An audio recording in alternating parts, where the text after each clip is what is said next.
ఓం హరి ఓం. గురు బ్రహ్మ గురుర్విష్ణు గురుర్దేవో మహేశ్వర గురు సాక్షాత్ పరం బ్రహ్మ తస్మై శ్రీ గురవే నమః. జ్ఞానానందమయం దేవ నిర్మల స్ఫటికా కృతిం ఆధారం సర్వ విద్యానాం హయగ్రీవముపాస్మహే. హయగ్రీవముపాస్మహే. శృతి స్మృతి పురాణానాం ఆలయం కరుణాలయం నమామి భగవత్పాదం శంకరం లోక శంకరం. నమోస్తుతే వ్యాస విశాల బుద్ధి ఫుల్లారవిందాయత పత్రనేత్రాయణ త్వయా భారత తైలపూర్ణ ప్రజ్వాలితో జ్ఞానమయ ప్రదీప. అచతుర్వదనో బ్రహ్మా ద్విబాహురపరో హరి అఫాలలోచన శంభు భగవాన్ బాదరాయణ. భగవాన్ బాదరాయణ. ఓం హరి ఓం. శన్నో మిత్రస్యం వరుణః శన్నో భవత్వర్యమా శన్న ఇంద్రో బృహస్పతి శన్నో విష్ణురుక్రమః. నమో బ్రహ్మణే నమస్తే వాయో త్వమేవం ప్రత్యక్షం బ్రహ్మాసి త్వామేవం ప్రత్యక్షం బ్రహ్మ వదిష్యామి.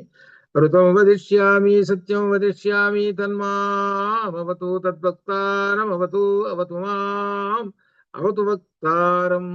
ఓం శాంతి శాంతి. ఓం సహనా భవతు సగనో భునక్తు సగ వీర్యం కరవావహై తేజస్వినావధీతమస్తు మా విద్విషావహై. ఓం శాంతి శాంతి. శుభం భూయాత్. తేజస్వినావధీతమస్తు అనేటువంటి ఈ మంత్రాన్ని ఒక యాంబలంలో ఉన్నది. ఆ యాంబలం ఎక్కడుందో ఎవరు ఉపయోగించుకున్నారో మీరు తర్వాత ఆలోచన చేసుకొని చూసుకోండి. ఎందుకంటే కొన్ని కొన్ని సూక్తులు, ఉదాహరణ సత్యమేవ జయతే అనేటువంటి ఒక సూక్తి, ఇలానే తేజస్వినావధీతమస్తు ఒక సూక్తి, యోగక్షేమ వహామ్యహం ఒక సూక్తి. ఇటువంటివి ఎక్కడెక్కడ ఉపయోగించారు అంటే ఏమిటి? ఇవన్నీ దేనిలో ఉన్నాయి అంటే ఉపనిషత్తుల్లో ఉన్నాయి. దానిలో నుంచి తీసుకున్నారు మన భారతీయులు, మన భారతం అది. కాబట్టి ఎక్కడెక్కడి నుంచి ఈ ఎవరెవరు ఉపయోగించుకున్నారు? తేజస్వినావధీతమస్తు అది ప్రయత్నం చేయండి. ఎందుకంటే కొంతమంది పట్టించుకోరు. కంటికి కనబడుతుంది, అందుకు మన భారతదేశ చక్రం కనబడుతుంది, ధర్మచక్రం, దీంతో దాని కింద సత్యమేవ జయతే అని రాసి ఉంటుంది. దాని సంగతి ఎవరు పట్టించుకోరు. ఆ చదవరు, ఎవరు పట్టించుకోరు. అలా చదివి దాన్ని అర్థం చేసుకుంటూ భారతదేశం యొక్క సింహాలు, ఆ ఏనుగు, గుర్రము, ఆవు, ఇటువంటివి ధర్మచక్రం, ఇవన్నీ సత్యమేవ జయతే అని అర్థం చేసుకుంటే అది ఉపనిషత్తు సారం. అది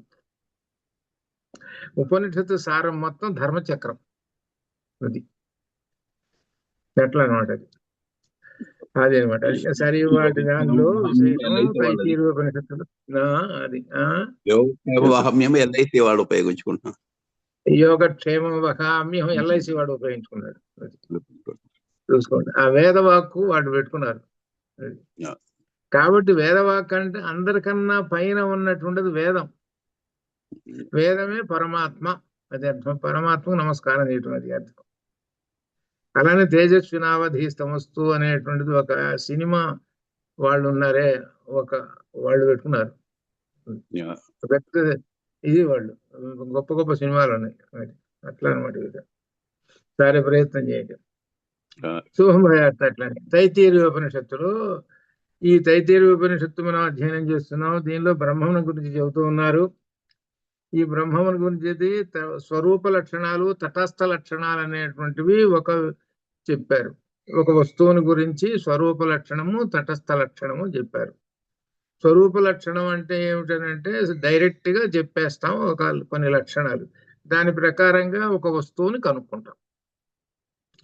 తటస్థ లక్షణం అనేటువంటిది ఆ వస్తువునే చెప్పాల్సి వచ్చేటప్పటికీ ఇంకా వేరే విధంగా చెబుతారు. ఆవంటే 4 కాళ్ళు ఉన్నాయి, గడ్డి తింటుంది, ఇట్లా ఈ విధంగా చెబుతుంది అని చెబితే ఆ ఆవుని తెలుసుకుంటారు.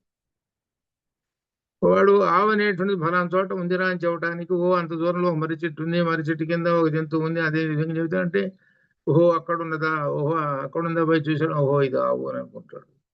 కాబట్టి కావాల్సింది ఏంటి? ఆవు కావాలి, కానీ మర్రి చెట్టు ఎందుకు అక్కర్లేదు. ఇది స్వరూప లక్షణాలు, తటస్థ లక్షణాలు ఒక వస్తువుని నిర్దేశించటానికి పనికొస్తాయి. ఒక వస్తువుని నిర్దేశించడానికి, అదిగో ఫలానా ఆయన ఇల్లు ఎక్కడ ఉంటుందంటే ల్యాండ్ మార్క్ అని ఒక ప్రత్యేకంగా చెబుతున్నారు చూడండి ప్రస్తుత కాలంలో. అక్కడ పక్కనే ఉందండి అంటారు. ఈ ల్యాండ్ మార్క్ అనేటువంటిది ఏంటి, అది కనుక్కోవడం అంతవరకు, ఆ తర్వాత వదిలేస్తాడు వాడు. దాంతో మనకెందుకు, మనకు కావాల్సింది ఇది. అదే అనమాట తటస్థ లక్షణాలు, స్వరూప లక్షణాలు అని. ఒక వస్తువుని తెలుసుకోవటానికి 2 లక్షణాలు ఉన్నాయి. అయితే ఈ బ్రహ్మం అనే వస్తువుని తెలుసుకోవటానికి ఏమైనా స్వరూప లక్షణాలు, తటస్థ లక్షణాలు ఏమైనా అదే విషయాన్ని వర్ణించటానికి ఉన్నాయా అని చెబితే లేవు. ఆవును గుర్తించాలంటే 4 కాళ్ళు ఉన్నాయని ఈ విధంగా చెబుతాం. బ్రహ్మమునకు ఏమిటి, ఏమీ లేవు. బ్రహ్మమును గుర్తించడానికి ఏమీ లేవు, నిర్గుణం అది. బలి ఇలా ఉంటుందా అని అంటే బ్రహ్మము నేతి నేతి నేతి అని చెప్పుకుంటూ ఉన్నాడు. నా ఇతి నా ఇతి నా ఇతి అని చెప్పుకుంటూ పోయినాడు. కాబట్టి ఆ బ్రహ్మమునకు ఇది లక్షణము అని చెప్పడానికి లేదు. ఇది ఈ బ్రహ్మము మనస్సుతో గాని ఇంద్రియాలతోనూ తెలిసి కొనబడే ప్రతి వస్తువు ప్రపంచమంతా అనిత్యము, జడము. అంటే మనస్సుతో తెలుసుకుంటున్న ఒక వస్తువుని గురించి అదంతా ఎలా ఉంటుందంటే అనిత్యమైనటువంటివి. మనకి చెప్పినటువంటి ఈ 2 లక్షణాలతో చెబితే వస్తువును గుర్తుంచుకుంటాం. అది మనస్సులో పెట్టుకొని పోయి వెతికి గుర్తించుకొని, ఓహో ఈ వస్తువు ఇదే అని గుర్తించగలుగుతాం. ఈ వస్తువును గుర్తించడానికి మనకేంది, మనస్సు ఇంద్రియాలు పనికొచ్చాయి. అప్పుడు వస్తువు ఇదే అని తెలుసుకున్నాం. ఎట్లా కానీ ఇక్కడ అదే అర్థం, బ్రహ్మమును గుర్తించటానికి మాత్రం ఇది పనికిరాదు. బ్రహ్మము ఏమిటంటే, ఇటువంటి బ్రహ్మము ఏమిటనమాట, నిత్యమైనటువంటిది. ఇది నీవు అనిత్యమైనటువంటి వాటిని కోసం గుర్తించగలుగుతున్నావు. బ్రహ్మం నిత్యమైనటువంటిది, జడము కాదు. మనం చూసేది గుర్తించేవని జడ పదార్థాలు, ఇవన్నీ, వీటన్నిటినీ గుర్తించగలుగుతాం. ఇది అనమాట దీనిలో. ఆ జడ పదార్థాలకి అంతము కలిగినటువంటివి. జడ పదార్థం ఎప్పుడు అంతము, అంతం అంటే నాశము. బ్రహ్మమునకు అనంతము, నా అంతః అనంతం అంటే నాశము లేనటువంటిది జడము, ఏది బ్రహ్మము. అటువంటి బ్రహ్మమునకు 3 లక్షణాలు ఉన్నాయి. సత్యం, జ్ఞానం, అనంతం బ్రహ్మ. ఇప్పుడు ఇది ప్రశ్న కూడా పిల్లలకు కూడా వచ్చు. సత్యం, జ్ఞానం, అనంతం బ్రహ్మ. ఒక దీనిలో కూడా మనకు పుట్టపర్తి సాయిబాబా గారి గేయం పాట పాడుతుండే, దానిలో కూడా ఉంది సత్యం, జ్ఞానం, అనంతం బ్రహ్మ అని. ఆయన స్వతసిద్ధంగా ఆయన పాడినటువంటి పాటల్లోనే ఉంది సత్యం, జ్ఞానం, అనంతం బ్రహ్మ అని. అంటే బ్రహ్మం యొక్క లక్షణములు సత్యమైనటువంటిది, జ్ఞానమైనటువంటిది, అనంతమైనటువంటివి. ఈ లక్షణాలు ఈ బ్రహ్మమునకు ఉన్నాయి అని చెబుతున్నాడు. ఇవి అనమాట. ఈ బ్రహ్మమును గుర్తించడానికి అంత క్రితం చెప్పుకున్న స్వరూప లక్షణాలు, తటస్థ లక్షణాలు ఏమి పనికిరావు. అవన్నీ వస్తువును గుర్తించడానికే పనికొస్తాయి. బ్రహ్మమును గుర్తించడానికి ఏ లక్షణములు అనేటువంటివి ఏమీ పనికిరావు అని చెబుతున్నాడు. కాబట్టి ఆ బ్రహ్మమును గుర్తించలేము అని చెబుతున్నాడు. ఈ కనబడేటువంటి ఇంద్రియములు ఉన్నాయి చూశారు, ఇంద్రియములకేం అగోచరము, ఇంద్రియాలకు అగోచరము. మరి ఇంద్రియాలకు అగోచరాలు ఇవన్నీ కనబడుతున్నాయా, మరి ఏమిటి, మరి ఎలా తెలుస్తుంది అనేటువంటిది ఒక పెద్ద ప్రశ్న. ఇదేమో కనపడదు అని చెబుతున్నారు. మన కంటికి కనపడేవని జడ పదార్థాలు అని చెబుతున్నారు. కంటికి కనపడేవని జడ పదార్థాలు. మరి బ్రహ్మము మరి జడ పదార్థం కాదు, అది మహా చైతన్యము.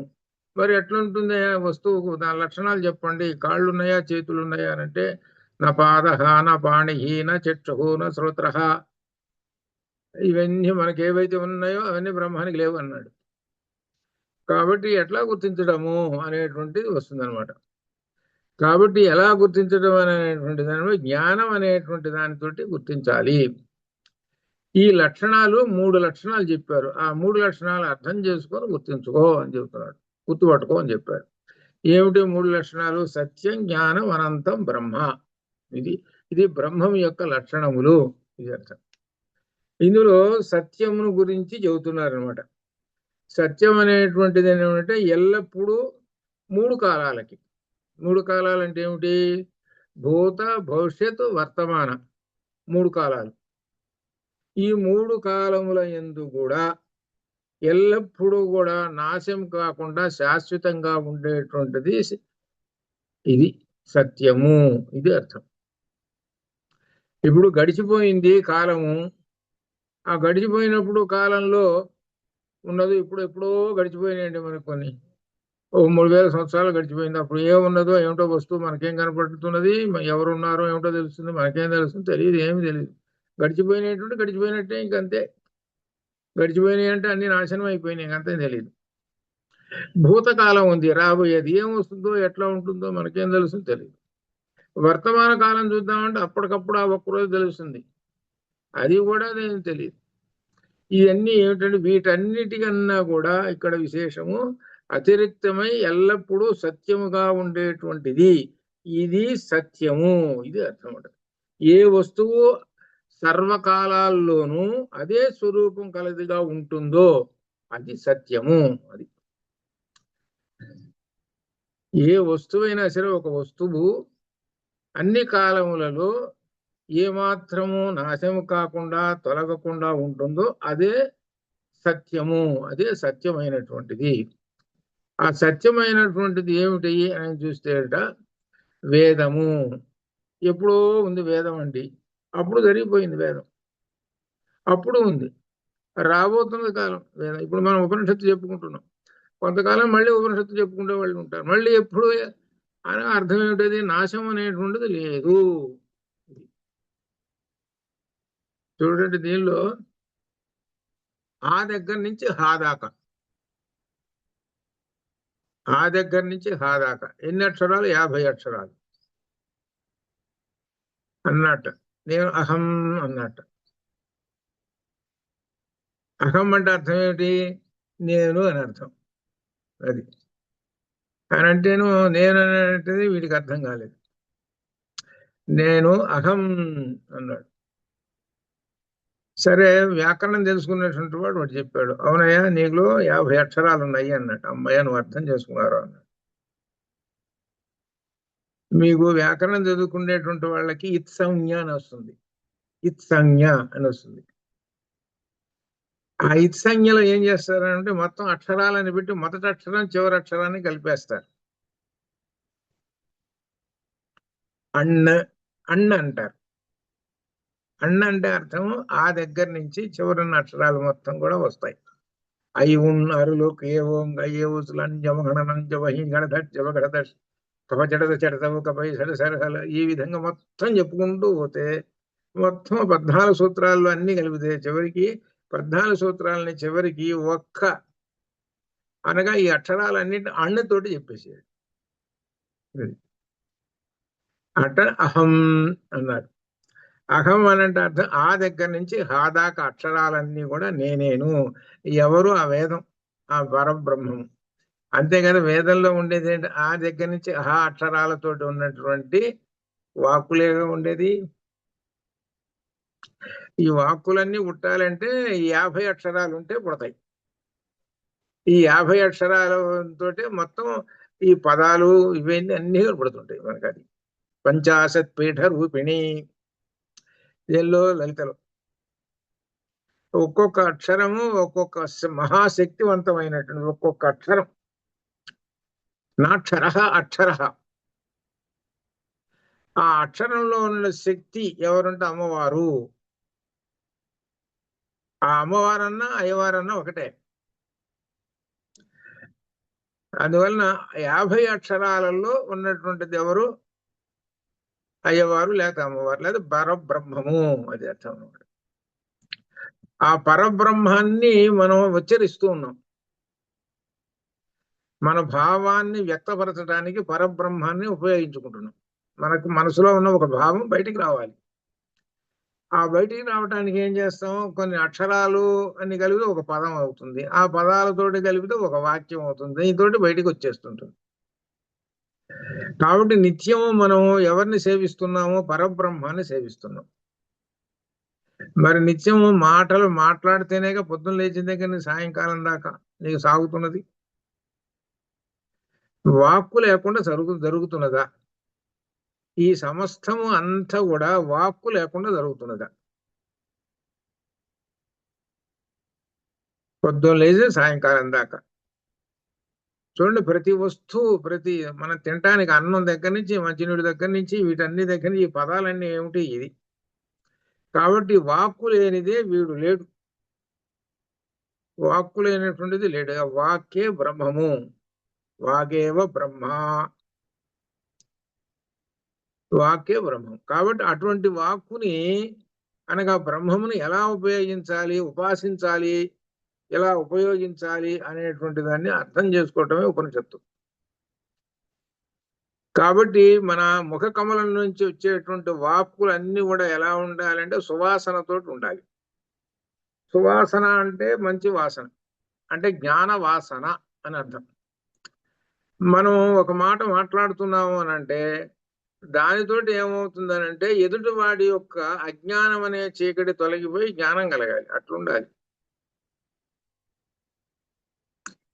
అంతేగాని మనం మాట్లాడే మాటలు పనికిమాలి మాటలు, ఇక మనం చెప్పే పని లేదు దాని వాటి గురించి. వాటి వల్ల ఏమిటనమాట, ఈ మనస్సు పాడు చేసుకోవటమే. వీడు పాడు చేసుకోవటం కాకుండా ఎదుటి వాడిని కూడా పాడు చేస్తారు. అది అప్పుడు మనస్సు ఏమవుతుంది, మలినాలతోటి అయిపోతుంది. మలినాలతో ఉన్నటువంటి మనస్సు ఏమవుతుంది, ఈ బ్రహ్మం ముందు ఏకాగ్రత పెట్టలేదు. మనసు ఏకాగ్రత ఎప్పుడైతే పెట్టలేదో వీడు సంసారారణ్యంలో పడిపోతాడు. దాంతో పడి దీంతో సరిపోతుంది ఇది. కాబట్టి వీటన్నిటికి మూలం ఏమిటి, వాగేవ బ్రహ్మ. అది కాబట్టి వాగేవ బ్రహ్మ అంటే వేదము, ఆ వేదం అంటే జ్ఞానము. ఇది అంత విశేషం ఇంతమని చెప్పుకుంటే అది. కాబట్టి మనకు వచ్చేటువంటి ప్రతి వాక్కు ఎట్లుండాలి అని అంటే అర్థవంతమైనటువంటివి, అందుట్లో ఎదుటి వారిని ప్రేరేపించేటువంటివి అయి ఉండేటువంటి ఉండాలి. అటువంటి వాక్కులు అనేటువంటి ఉండాలి. అంతేగాని మనం ఏదో మాట్లాడుతున్నాం ఇది అనేటువంటి దానికి అట్లా ఉండకూడదు. అందుకనే జ్ఞానవంతులతోటి మాట్లాడుతుంటుంటే మన గొప్ప విశేషాలు తెలుస్తుంటే ఓహో ఇట్లా మాట్లాడాలి నానని, ఎంతటి అర్థం వచ్చేటట్టు మాట్లాడతారో తెలిసిందా. అది అట్లా వస్తుంది అది. అనేకమైన విశేషాలు మధ్య మధ్యలో ఆ సందర్భాల్లో చెబుతారు. సరే, ఇప్పుడు చెబుతున్నారు ఏమిటంటే సత్యం అనేటువంటిది ఎల్లప్పుడూ 3 కాలముల యందు నాశం కాకుండా ఎల్లప్పుడూ అలానే ఉంటుందండి అని చెప్పారు. ఎందుకంటే సత్యం జ్ఞానం అనంతం బ్రహ్మ. ఆ సత్యం అనేటువంటి వాక్కు అప్పుడు అలా ఉన్నది, ఇప్పుడు ఉన్నది, అప్పుడు ఉన్నది. అప్పుడు రామచంద్రమూర్తి గారు అప్పుడు వేదం చదువుకున్నాడు, సత్యం జ్ఞానం అనంతం బ్రహ్మ ఆయన చదువుకున్నాడు. తర్వాత వాళ్ళు చదువుకున్నారు, ఇప్పుడు చదువుకుంటున్నాం. రాబోయేటువంటి వాళ్ళు చదువుతారు, వాళ్ళందరూ సత్యం జ్ఞానం అనంతం బ్రహ్మ అంటారు. ఏమైనా మార్పు ఉందా, ఏం లేదు. ఇది మార్పు ఏదైనా ఉంటే అనుకోవచ్చు, మార్పు ఉండదు. ఏది ఈ సత్యమును, అది ఇది సత్యవాక్కు, ఇది అర్థం. ఇది ఉదాహరణకి సత్యవాక్కు ఇట్లా ఉదాహరణకి ఇట్లా అనమాట. ఇటు ఇలా ఉంటుంది అని బ్రహ్మము యొక్క సత్యమునకు ఈ విధంగా చెప్తారు. అయితే సత్యం అనేటువంటి తెలుసుకోవటానికి కూడా 3 లక్షణాలు ఉన్నాయి దీనిలో అని చెబుతున్నారు. ఇవి మనం దీనిలో కూడా బ్రహ్మసూత్ర భాష్యంలో మొట్టమొదటి చదువుకున్నాం.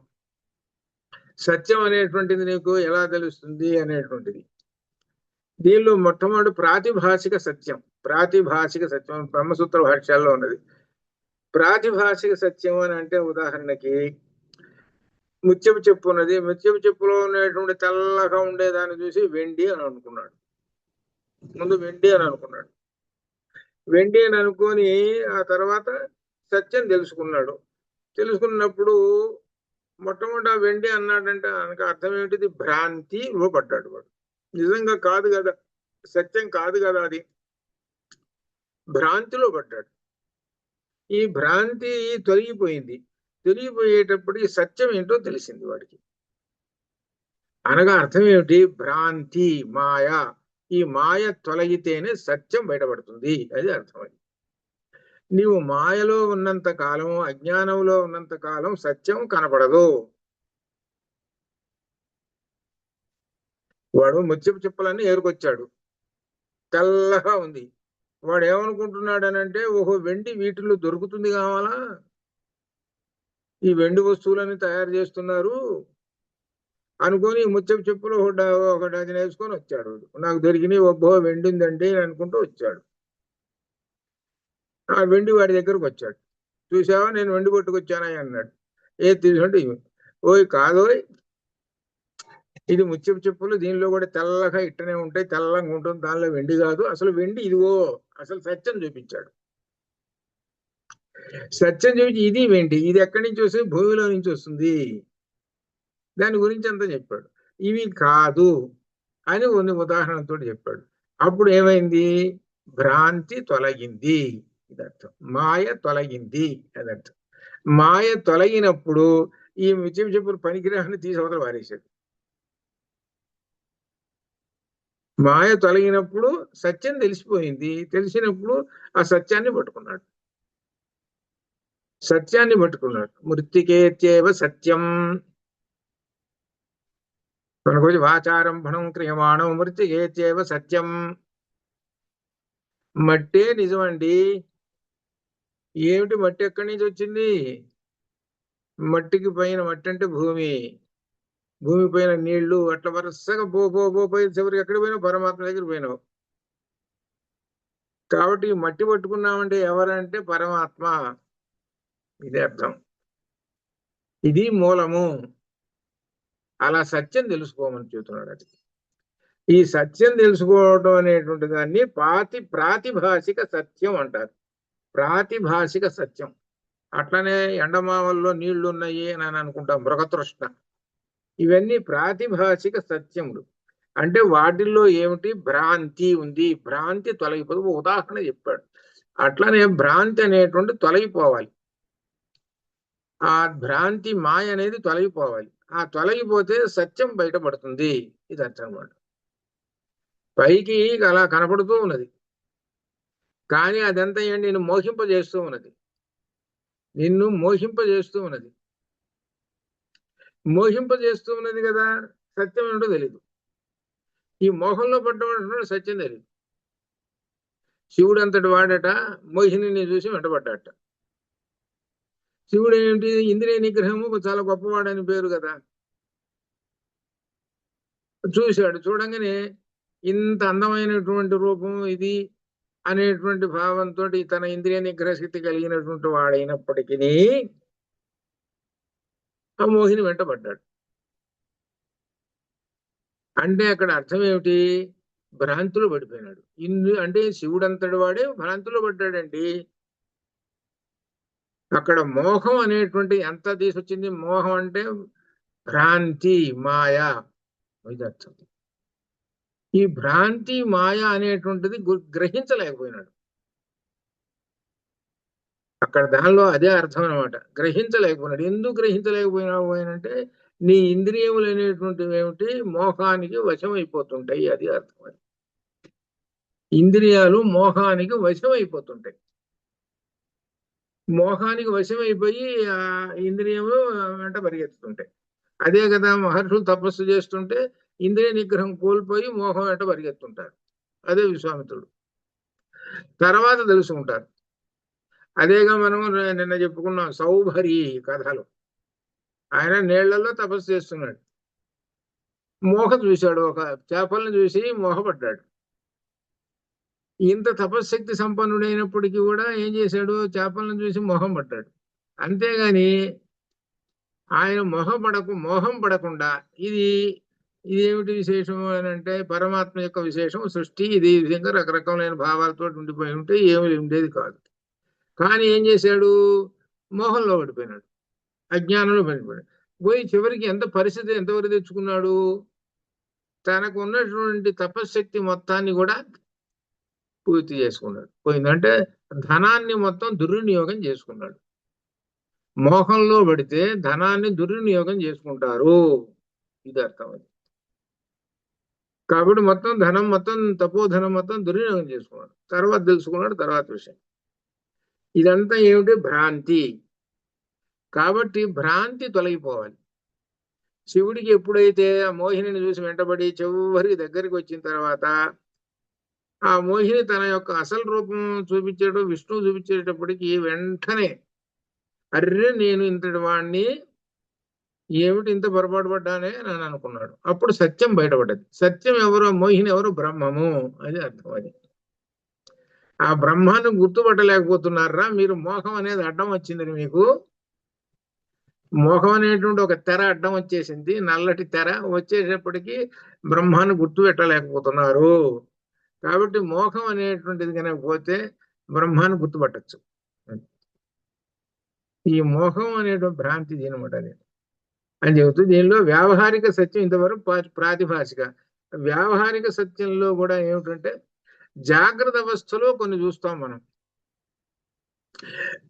జాగ్రత్త అవస్థలో అంటే పగటిపూట ఈ ఇంద్రియాలతోటి అనేక విషయాలతోటి చూస్తుంటాం.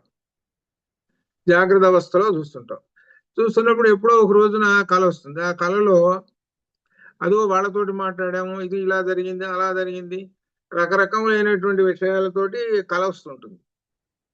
ఈ కళలో ఎలా ఉంటుంది అని అంటే సాక్షాత్తుగా వాడు మాట్లాడినట్టుగా, వాళ్ళు మాట్లాడినట్టుగా, కొంతమంది ఏంటంటే ఒకళ్ళు కొట్టుకున్నట్టుగా, రకరకాలైనటువంటి అన్ని విశేషాలతో వస్తుంటాయి ఈ స్వప్నంలో. అంటే జాగ్రత్త అవస్థలో ఏవైతే నువ్వు అనుభవించావో అవి స్వప్నంలో వస్తుంటాయి. అవి వచ్చిన తర్వాత పొద్దున్నే లేచిన తర్వాత రాత్రి ఏమైంది, వాళ్ళతోటి ఏదో తవ్వులు పడ్డం, కొట్టుకున్నారు, లేకపోతే ఇంకో రకరకాలు జరిగినాయి. అవన్నీ చూసేటప్పటికి ఏమనుకుంటాడు, ఇదంతా స్వప్నము, కళ అనేటువంటి కల్లా అంటాడు. చివరికి అబద్ధము అని అంటాడు. కల్లా అంటే అబద్ధం కదా అని. అప్పుడు అబద్ధము అంటే అర్థమై ఏదైనా అసత్యాలు వచ్చినాయి అని అనుకొని సత్యం ఏమిటో చూస్తూ ఉంటుంటాడు. సత్యం అనేటువంటి చూస్తే ఇది సత్యము, నాకు లేనిపోయిన ఇవన్నీ కూడా కల్పనతో వచ్చేసినాయి అని అనుకుంటారు. సత్యం ఏమిటో తెలుసుకుంటాడు వాడు. కాబట్టి జాగ్రత్త అవస్థలో వచ్చినటువంటివి స్వప్నంలో వస్తూ ఉంటుంటాయి. అవన్నీ కూడా సత్యములుగా నిజంగానే కనబడుతూ ఉంటుంటాయి, కానీ కాదు. కాబట్టి దీన్ని వ్యావహారిక సత్యము అంటారు దీన్ని. కాబట్టి నిజం తెలుసుకున్నాడు. ఆ స్వప్నంలో ఏమొస్తున్నాయి, రథాల మీద రథాలతో పోయినాడు, గుర్రాలు కట్టేసి ఉన్నాయి, అవి ఇవి ఏనుగులు, గుర్రాలు ఎన్నో చూశాడు. కానీ పొద్దున్న లేచేటప్పటికి గుర్రాలు లేవు, రథాలు లేవు, ఏమీ లేదు. వాడు ఎదురుగా ఏమీ కనపట్టదు. అది మనకి ఈ విషయం దీనిలో కూడా బృహదారణ్యకోపనిషత్తు వచ్చింది. నత్ర రథాహ నత్ర అశ్వాహ అక్కడ వస్తుంది అనమాట. ఈ జాగ్రత్త అవస్థలో ఉన్నటువంటివి స్వప్నావస్థలో వస్తుంటే అవి ఏమిటి, సత్యాలు కావు, అవి కనబడుతూ ఉంటుంటాయి జాగ్రత్త అవస్థలో ఉన్నటువంటి. అంతే. అదే విధంగా చెబుతున్నాడు. చెప్పిన తర్వాత ఇంకొక సత్యం చెబుతున్నాడు, పారమార్థిక సత్యం. ఏమిటి పారమార్థిక సత్యం అని అంటే పరమార్థాన్ని గురించి చెప్పేటువంటి సత్యం. ఏమిటో బ్రహ్మం ఒక్కటే, ఇది సత్యం. బ్రహ్మం ఒక్కటే, పరబ్రహ్మం ఒక్కటే అనేటువంటిది మనకందరికీ తెలిసినటువంటి. ఏకమేవా ద్వితీయం బ్రహ్మ, బ్రహ్మం ఒక్కడే, రెండు కాదు అని చెప్పినటువంటిది ఉన్నది. ఇక్కడ జన్మ మృత్యు పరిమాణాది ధర్మాలు లేకపోవడం వల్ల, వస్తువు కాకపోవడం వల్ల, దేశకాల కారణ కార్యాలకు అతీతం వల్ల బ్రహ్మం ఒక్కటే పారమార్థిక సత్యము. అనేక వస్తువులు ఉన్నాయి, ఏ వస్తువు నిలబడదు. ఎన్నో యుగాలు గడిచిపోయినాయి, అప్పుడున్నటువంటి వస్తువు ఈ రోజు ఉందా లేదు. దేశ కాల కారణ కార్యాలకు అతీతమైనటువంటిది. లలితలో వచ్చింది దేశకాల పరిచ్ఛిన్న, ఇది లలిత. దానిలో అంటే దేశములకు కాలములకు అన్నిటికి కూడా అతీతమైనటువంటిది. ఒక దేశం కాదు, ఒక కాలము కాదు, ఒక పరిమితము కాదు, ఏది వీటన్నిటికి అతీతమైనటువంటిది బ్రహ్మము. ఇది పారమార్థిక సత్యము. ఇది కనుక సత్యం బ్రహ్మకు స్వరూప లక్షణంగా చెప్పబడింది. ఏమిటి స్వరూప లక్షణం బ్రహ్మానికంటే సత్యము. అది సత్యం అంటే నిజము, సత్యమైనటువంటిదే బ్రహ్మము, అదే లక్షణం అండి. బ్రహ్మానికి లక్షణం చెప్పండి అన్నారు. ఏమంటే బ్రహ్మం అంటే ఇదని చెబుతున్నారు కదా, కాళ్ళు లేవు, చేతులు లేవు, అవి లేవు, ఇవి లేవు, ఏమి లేవు అంటే ఏమి లేకపోతే మేము అట్ట చెప్పామండి అని అంటే సత్యమే బ్రహ్మమునకు లక్షణము. సత్యం అంటే ఎల్లప్పుడూ ఉన్నటువంటిది. ఎల్లప్పుడూ ఉండేటువంటిది, అనంతమైనటువంటిది, అనంతమైనటువంటిది, శాశ్వతమైనటువంటిది, నిత్యమైనటువంటిది, ఒక్కటే అయినది, ఏకమేవా ద్వితీయం బ్రహ్మ. ఆ బ్రహ్మము సర్వం కల్విదం బ్రహ్మ. ఆ బ్రహ్మము ఈ సమస్తము బ్రహ్మము. ఇన్ని లక్షణాలు ఉన్నాయండి. అటువంటి బ్రహ్మాన్ని నువ్వు తెలుసుకోవాలంటే జ్ఞానం గనక నువ్వు పట్టుకుంటే, అనగా జ్ఞానం ఎప్పుడు కలుగుతుంది? మోహం గనక పోయినప్పుడు జ్ఞానం కలుగుతుంది. మోహం పోయినప్పుడు జ్ఞానం కలుగుతుంది. చక్కగా సంగీతం పాడుతున్నారు అనుకోండి ఎవరన్నా ఒకళ్ళు, మనం అమేకమై దానిలో హాయిగా వింటున్నాం. ఎవరు పాడుతున్నారు అంటే ఎవరు కొంతమంది ఏం చెబుతారు, ఫలానా వాళ్ళండి ఆయనండి పాడేది అని అనుకుంటారు. మనకి దీనిలో బాగా ఉన్నాయి కదా వీటిల్లో, యూట్యూబ్లో శివస్కంద ప్రసాద్, రంగనాథన్, మన తమిళ్ ఎంఎస్ సుబ్బలక్ష్మి ఇటువంటి వాళ్ళు ఉన్నారు కదా, ఓ బ్రహ్మాండంగా పాడుతున్నారు. ఈ బ్రహ్మజ్ఞాని ఏం చేస్తాడో తెలిసిన, ఆయన లోపల పరబ్రహ్మం పాడుతున్నాడు. ఆ పరబ్రహ్మం ఎంతమందిని ఆనందంలో ముంచుతున్నాడో కదా.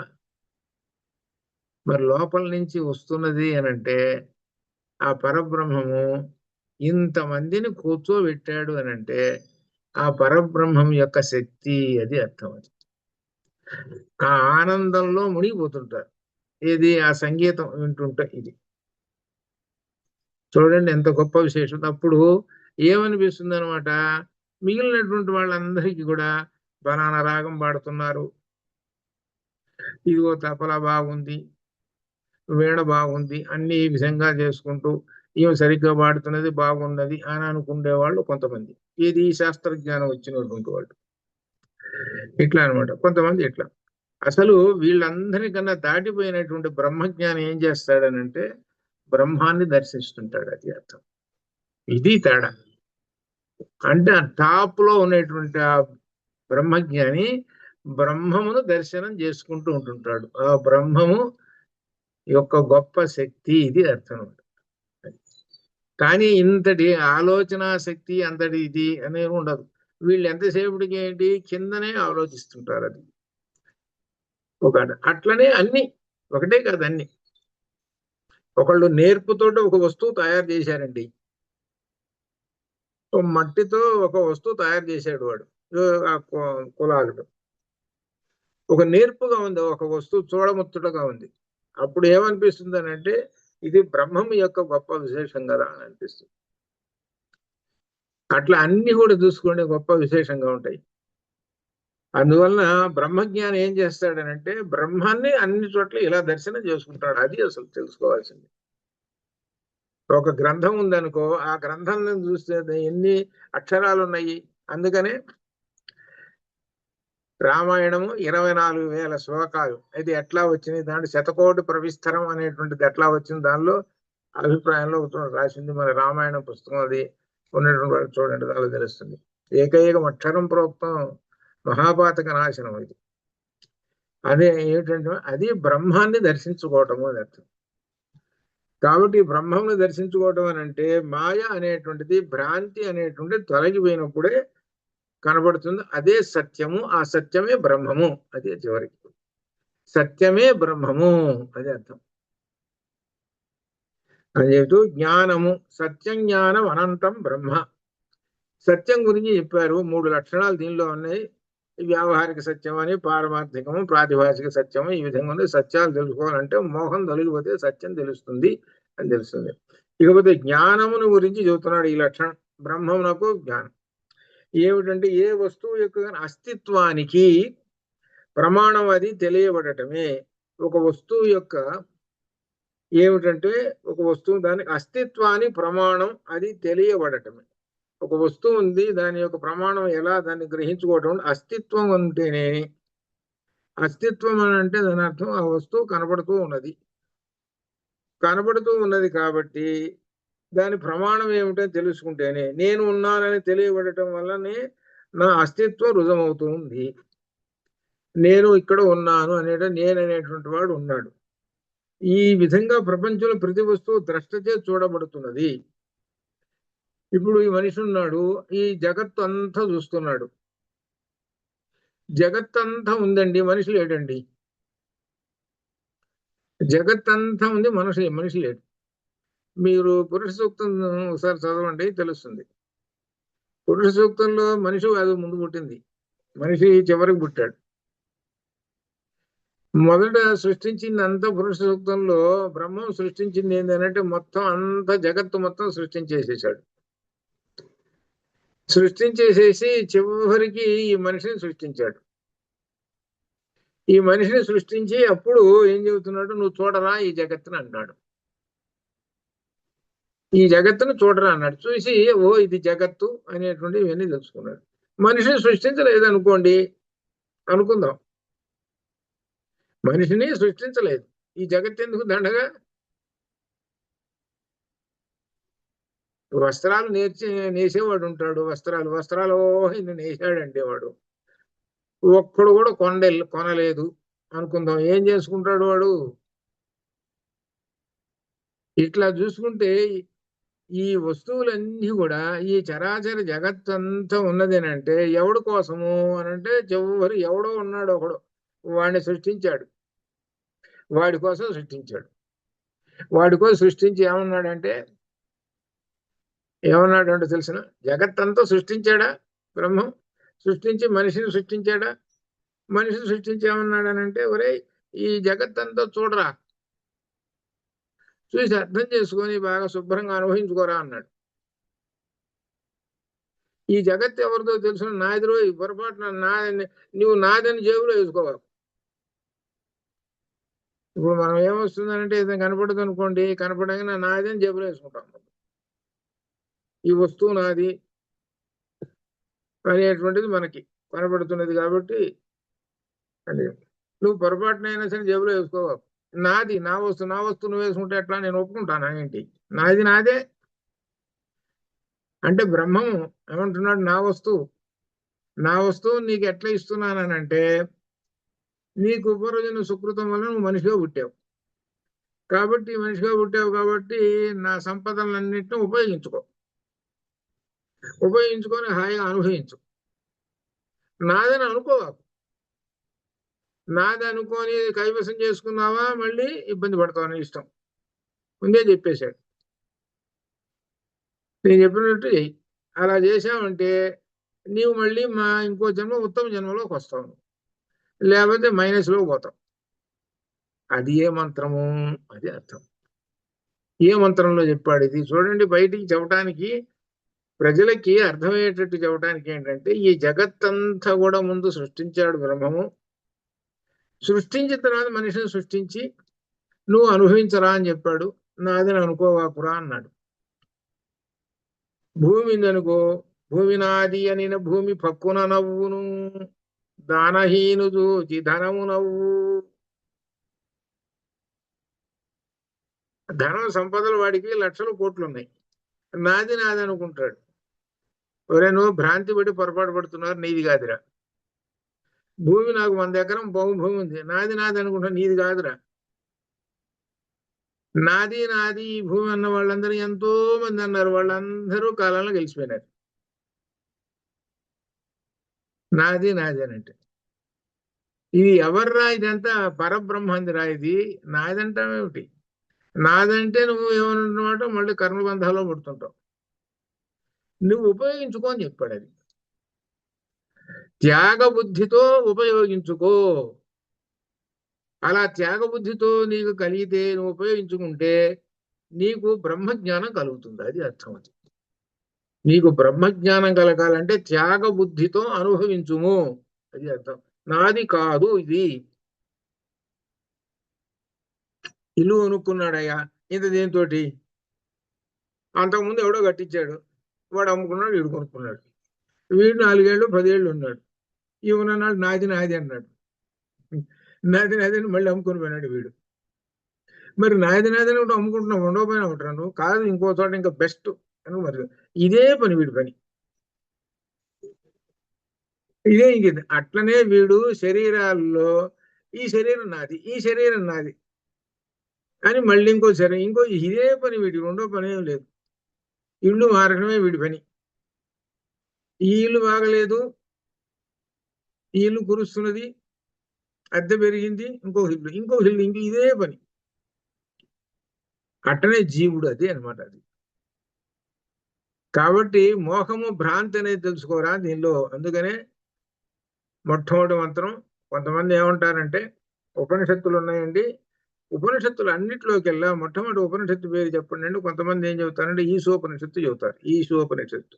ఈశావాస్యమిదగం సర్వం యత్కించ జగత్యాం జగతో తేన త్యక్తేన భుంజీధ మా కృత కస్వసిత్ ధనం. అది అది అర్థం చేసుకున్నటువంటి వాడు బ్రహ్మజ్ఞానం అనేటువంటి విత్తనం వాడి మనస్సులో నాటుతుంది. అది అర్థం. బ్రహ్మజ్ఞానం అనేటువంటి ఒక విత్తనం దానిలో నాటుతుంది.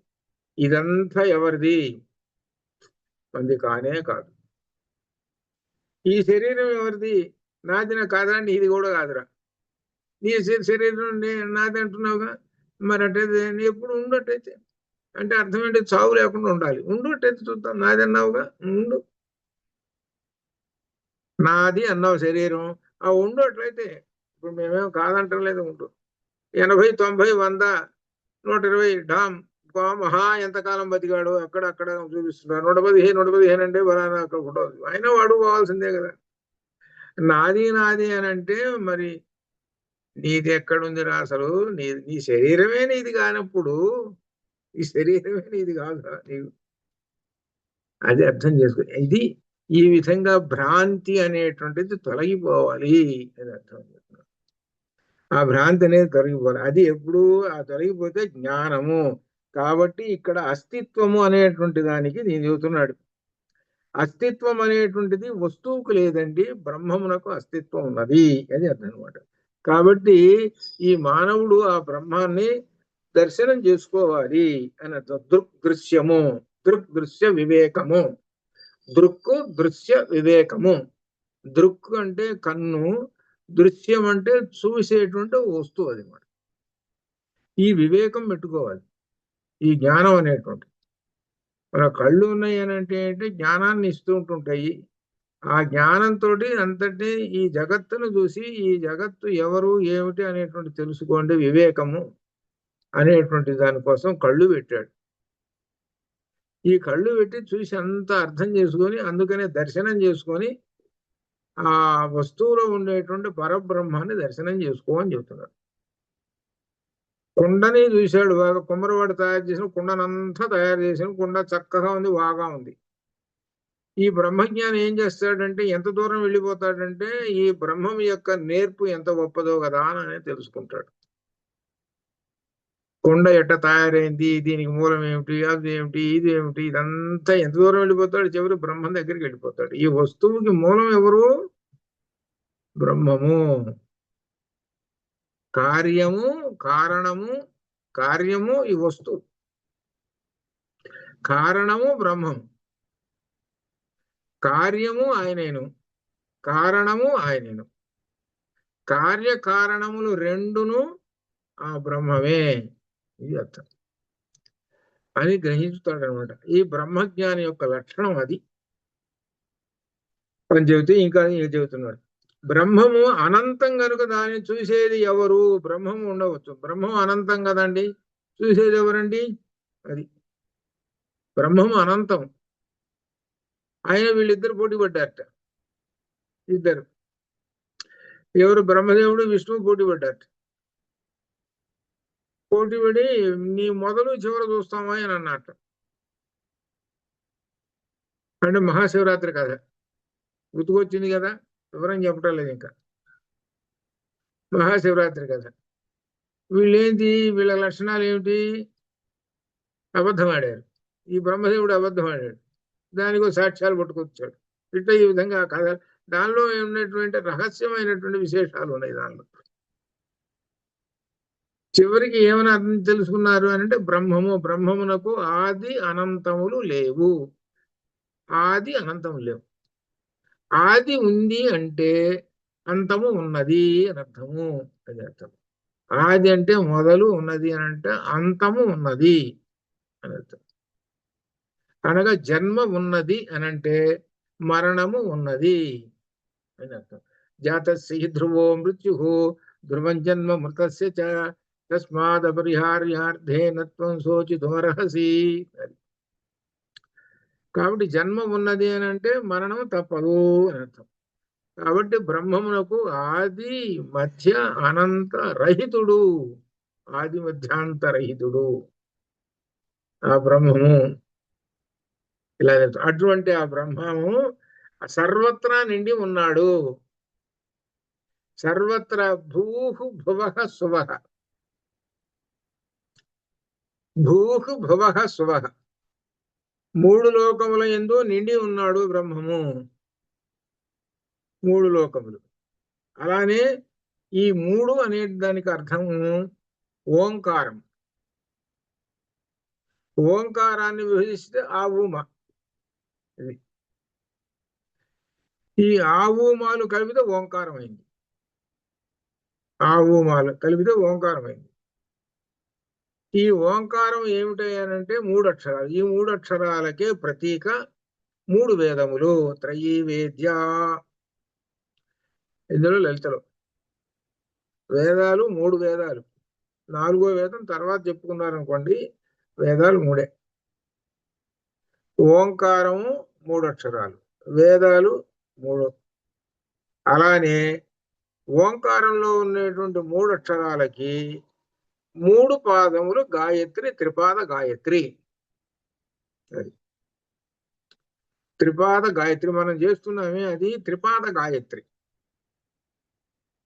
ఓం తత్సవితుర్వరేణ్యం భర్గో దేవస్య ధీమహి తత్సవితుర్వరేణ్యం భర్గో దేవస్య ధీమహి ధియో యోనః ప్రచోదయాత్. ఇది మూడిందులు 24 అక్షరాలు. ఇట్లా ఈ విధంగా బ్రహ్మము ఎలా వ్యాప్తి చెంది ఉన్నాడో తెలుసు. ఇదంతా బ్రహ్మము, అది అర్థం. కాబట్టి ఇదంతా ఎప్పుడు తెలుసుకుంటాడయ్యా అని అంటే, దీనిలో ఒక వస్తువు నాశనం కలిగినటువంటిది, నాశము లేనటువంటి బ్రహ్మాన్ని గురించి తెలుసుకునేటప్పుడు ఇన్ని విశేషాలు. ఎప్పుడో ఉంది తత్సవితుర్వరేణ్యం భర్గో దేవస్య ధీమహి అనే మంత్రము. ఎప్పుడున్నదో తెలియదు. ఎక్కడున్నదో ఋగ్వేదంలో ఉంది. ఎప్పుడు పుట్టింది ఋగ్వేదం తెలియదు. అపౌరుషేయాలు. వేదములు ఏంటి? అపౌరుషేయాలు. ఎవరు మనిషి రాయలేదు. ఎప్పుడు పుట్టినాయో ఏమిటో. కాబట్టి అప్పుడు ఉంది, ఇప్పుడు ఉంది, ఎప్పుడు ఉంది, ఎల్లప్పుడూ అన్ని కాలంలో ఎప్పుడు ఉంటూనే ఉన్నది. అదే బ్రహ్మం అని చెబుతూ ఈ విధంగా బ్రహ్మాన్ని గురించి చెప్తున్నాడు అనమాట. ఇట బ్రహ్మానికి ఉన్నటువంటి జ్ఞానము అనేటువంటి లక్షణము, ఇది అర్థం.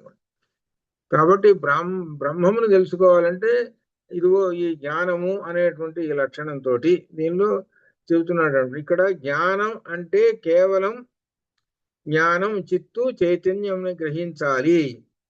అంటే జ్ఞానం అంటే చైతన్యము, జ్ఞానము అనేటువంటి తెలుసుకోవాలి. జ్ఞానం అనేటువంటిది నీకు ఎప్పుడు కలుగుతుంది అని అంటే అహంకారం నశించినప్పుడు కలుగుతుంది. ఇది అర్థం. అహంకారం కలిసి అంటే అహంకారం అంటే దీన్ని తీసుకొచ్చి ఎక్కడ పెట్టమన్నాడు? ఇక్కడ పెట్టమన్నాడు. ఇప్పుడు అహంకారం అనేటువంటి వాడు వీడు తలకాయ ఉంచాలి. అంటే అహంకారం అనేటువంటి వంగిపోవాలి, కింద పడిపోవాలి అహంకారం అనేది. అందుకని సాష్టాంగ నమస్కారం అంటే అర్థం అది.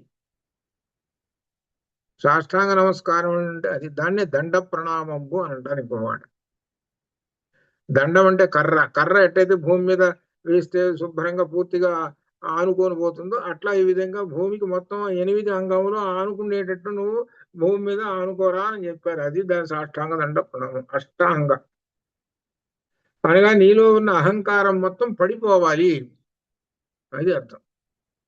అహంకారం మొత్తం నాశనం కావాలి. ఎక్కడ పడిపోవాలి? నువ్వు బ్రహ్మం దగ్గర, బ్రహ్మం కాళ్ళ ముందు పడిపోవాలి, అదే అర్థం. బ్రహ్మము కాళ్ళ ముందు. అందుకనే గురువు గారి దగ్గరకు వచ్చినప్పుడు 6 విద్యార్థులు సాష్టాంగ నమస్కారం. ఈ విద్యార్థులు 6 విద్యార్థులు ప్రశ్నోపనిషత్తులో పిప్పలాద మహర్షి దగ్గరగా వచ్చినప్పుడు సాష్టాంగ నమస్కారం. అంటే అహంకారం అనే దాన్ని వర్జించినప్పుడే నీకు గురువు గారు చెప్పేటువంటి ఆ జ్ఞానం బోధిస్తుంది. అహంకారంగా తోడు ఉన్నావు అనుకోండి, అప్పుడు గురువు గారి మీద నువ్వు ప్రశ్నలు వేసు, అయా గురువు గారికి వచ్చారాదా, అది ఇది గురువు గారిని ప్రశ్నలు వేసుకోవడం, ఇక చెప్పే పని లేదు, అనేకమైనవి ఉంటాయి. ఇంకది ఇట్లా గురువు దగ్గరికి వచ్చినప్పుడు అహంకారం అనేది పోయినప్పుడే వస్తుంది, నీకు జ్ఞానం కలుగుతుంది. లేకపోతే ఇది ఇట్లా అనమాట. అహంకారం నశించినప్పుడే అనర్థం అనమాట. నిరహంకారి కావాలి, అప్పుడే జ్ఞానం వస్తుందండి నీకు. అది చెబుతున్నాడు. ఆ జ్ఞానం ఎక్కడి నుంచి తెచ్చుకుంటావు అంటే గురువు దగ్గర నుంచి తెచ్చుకుంటావు ఆ జ్ఞానము. ఆ గురువు ఎవరు? బ్రహ్మమే. బ్రహ్మము జ్ఞానం అని జడం కాదని తెలుసుకోవడానికి మరో కారణం కూడా చెబుతున్నారు. ఏమిటంటే ఎవరి జ్ఞానాభాసం వల్ల, ఎవరి చైతన్యం వల్ల ఈ ప్రపంచం జ్ఞానమయమో, చైతన్యపూరితము, అటువంటి బ్రహ్మము ఎలా జడమవుతుందండి? బ్రహ్మము జడం కాదు. ప్రధానంలో ఏం చెబుతున్నారు వాళ్ళు సాంఖ్యులు? మా ప్రధానం అనేటువంటి సృష్టి చేస్తున్నదండి, మీ బ్రహ్మమేమో చేస్తుంది అంటున్నారు. ఏం చేస్తున్నదండి? ఏం చేయట్లేదు, అదే చేసేదంతా మాధవాళ్ళండి, అసలు మీ బ్రహ్మమే జడమండి అని అంటారు వాళ్ళు. మీ బ్రహ్మ కదలకుండా అట్లనే కూర్చున్నాడు, రాయి మాదిరి అట్లనే కూర్చున్నాడు, మాట్లాడటం లేదు, ఏమి లేదు, అసలు జడం మీ బ్రహ్మమేనండి అని సాంఖ్యం. మా బ్రహ్మ, మా యొక్క ప్రధానం చూసుకోండి ఎంత చైతన్యంగా సృష్టి చేస్తున్నది చూడండి అని అంటారు సాంఖ్యులు. అది వాళ్ళు కాదురా నాయన, అసలు జడం మీర్రా, మీ ప్రధానం ఉన్నాయి, త్రిగుణాలు ఉన్నాయి, త్రిగుణాత్మక అది అసలు జడం. మా బ్రహ్మము శుద్ధ చైతన్య స్వరూపమైనటువంటి వాడు. ఆ బ్రహ్మము ఉన్నాడే, ఆ బ్రహ్మం వలననే నీ యొక్క ప్రధానం ఉన్నది చూసారు, ప్రకృతి చైతన్యవంతం అవుతున్నది. ఏమనుకున్నారు? ఒకసారి వేదం రెఫర్ చేసుకో. వేదం అనేటువంటిది ఏంటి? అన్నిటికన్నా పైన ఉండేటువంటిది. కాబట్టి వేదంలో ఏం చెప్పారో చూసుకో అని చెప్పారు. బ్రహ్మము చైతన్యవంతమైనటువంటిది బ్రహ్మము. ఆ బ్రహ్మము, ఆ చైతన్యవంతమైనటువంటి బ్రహ్మము ఈ ప్రపంచం మొత్తాన్ని చైతన్యం చేస్తూ ఉన్నది. ఈ బ్రహ్మం మొత్తం చైతన్యం చేస్తుంది. ఒకసారి మీరు జాగ్రత్తగా ఆలోచిస్తే సౌందర్య లహరిలో చాలా విశేషాలు ఉన్నాయి. ఈ వ్యాఖ్యాన గ్రంథాల్లో మేము ఎవరో రాయలేదు, కానీ అది అడిగినటువంటి వాళ్ళు చెప్పినప్పుడు ఏమిటంటే విశేషం, చైతన్యం అనేటువంటిది ఇప్పుడు సంవత్సరం ఉంది, సంవత్సరానికి 12 నెలలు, 2 నెలలు ఒక ఋతువు, ఇట్లా ఈ విధంగా చెప్పుకుంటూ వస్తాం. ఈ మొత్తం కలిస్తే 360 రోజులు ఒక సంవత్సరము అని చెప్తాం. దీనిలో ఒక విశేషం, 6 నెలలు ఒకే విధంగా ఉన్నాయా? ఇప్పుడు రోజుకి ఎన్ని గంటలండి? 24 గంటలు అని చెబుతాం. ఇప్పుడు అమెరికా పోయినా 24 గంటలు చెబుతాము, ఏ దేశం పోయినా 24 గంటలే రోజు చెబుతాం. ఇకేం మార్పు ఏం లేదు. 23 గంటలని ఎవరు అనరు, 24 గంటలు అంటారు. అదేం మార్పు ఏం రాదు. మరి ఇన్ని నెలలు ఉన్నాయి, 12 నెలలు ఒకే విధంగా 12 నెలలు ఉన్నాయా? 2 నెలలు ఒక ఋతువు, 2 నెలలు ఒక ఋతువు. ఒక్కొక్క ఋతువులో ఒక్కొక్క లక్షణాలు. మీరు జాగ్రత్తగా ఇదే బ్రహ్మజ్ఞాని ఆలోచించాల్సింది. వర్ష ఋతువు వచ్చింది అనుకోండి, వర్ష ఋతువులో చూసుకుంటే ఎలా ఉంటుంది, ఈ జగత్తు ఎలా ఉంటుంది. అలానే ఎండాకాలం వచ్చింది అనుకోండి, అప్పుడు చూడండి ఎట్లా ఉంటుంది. అలానే చలికాలం వచ్చింది అనుకోండి, అప్పుడు ఎలా ఉంటుంది చూడండి. ఇది చైతన్యం.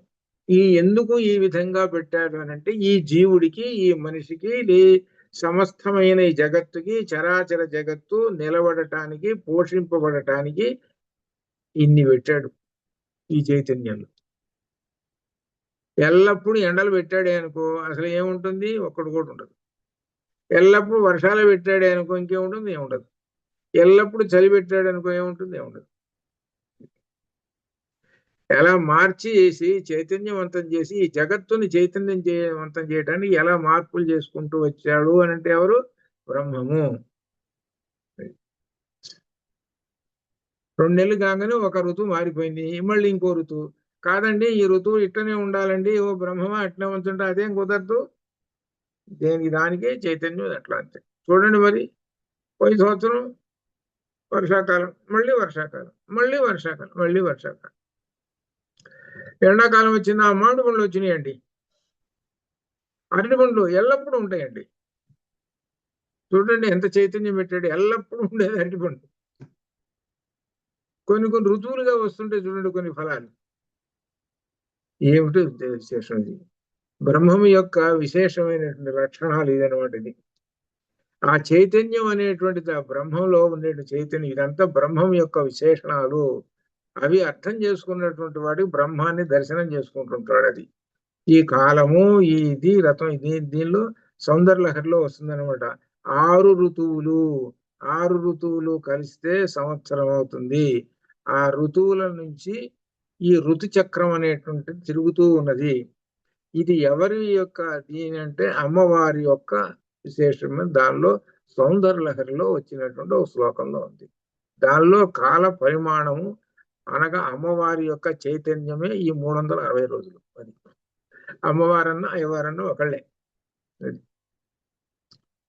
అయ్యవారి యొక్క చైతన్యం 360 రోజులు. 360 రోజుల్లో 6 నెలలు, 6 నెలలు 6 విధములైనటువంటి వాతావరణం. ఇదంతా చైతన్యం. ఇదంతా ఎవరు అనంటే బ్రహ్మము. ఇది అర్థం అనమాట. ఇదంతా జగత్తు అనేటువంటిది అనమాట. నడపడానికి ఇది వస్తున్నది అని అనమాట. ఈ జగత్తుకు కారణము కార్యము భిన్నం కాదు, వేరు వేరు కాదు, రెండు ఆయనేను. ఈ జగత్తు ఆయనేను, ఈ జగత్తుకు కారణము బ్రహ్మమేను. ఈ జగత్తు ఎక్కడి నుంచి వచ్చింది? బ్రహ్మం దగ్గర నుంచి వచ్చింది. వచ్చినటువంటి ఆ జగత్తు ఎవరు? ఆ జగత్తులోనే ఉండిపోయినాడు. జగత్తును సృష్టించి అంటే అర్థం ఏమిటి? ఇల్లు కట్టుకున్నాడండి వాడు. ఇల్లు కట్టుకొని ఇంట్లో ఉండకుండా ఎట్లుంటాడండి వాడు? కష్టపడి ఇల్లు కట్టుకున్నాడు. ఒకడు బ్రహ్మాండమైన ఇల్లు కట్టుకున్నాడు. ఇల్లు కట్టుకొని ఇంట్లో కూర్చున్నాడు. ఈయన ఇంట్లో కూర్చొని నా ఇల్లు నా ఇల్లు అంటున్నాడు. నేను కట్టుకున్నాను నా ఇల్లు అంటున్నాడు. అవును, ఆయన కూడా అట్లనే అంటున్నాడు. ఆ బ్రహ్మం ఏమంటున్నాడు? ఇల్లు కట్టుకున్నాడు. ఇల్లు అంటే ఈ జగత్తంతా సృష్టించాడు. సృష్టించే జగత్తులో పోయి కూర్చున్నాడు. సృష్టించిపోయి జగత్తులో కూర్చున్నాడు అంటే అర్థం ఏంటి? ఈ జగత్తంతా నిండిపోయింది. దీన్ని సర్వం కల్విదం బ్రహ్మ. అది అర్థం. అంతే కదా. మనం ఇల్లు కట్టుకొని దాన్ని ఇంట్లో కూర్చుంటాం కానీ బజార్లో కూర్చుంటామా? ఇల్లు కట్టుకుంది ఎందుకు? మన కోసం కదా. అలానే బ్రహ్మం సృష్టి చేశాడు. ఈ జగత్తు మొత్తాన్ని సృష్టి చేసి మొత్తం నిండిపోయి ఉన్నాడు. ఎక్కడ ఒక్క సెంటీమీటర్ కూడా ఖాళీ వదలకుండా మొత్తం నిండిపోయి ఉన్నాడు. ఇది అర్థం అనమాట. అని చెబుతూ ఇంకా అనంతం అనేటువంటి విషయాన్ని కూడా దీనిలో వివరణ చేస్తూ ఉన్నాడు. అనంతము, అంతము కానటువంటిది అనంతము. ఇదేటువంటి లక్షణం, 3వ లక్షణం చెబుతున్నాడు ఇట్లా. ఇది చాలా ముఖ్యమైనటువంటి సత్యం జ్ఞానం అనంతం బ్రహ్మ అనేటువంటి ఈ దీనిలో విశేషం.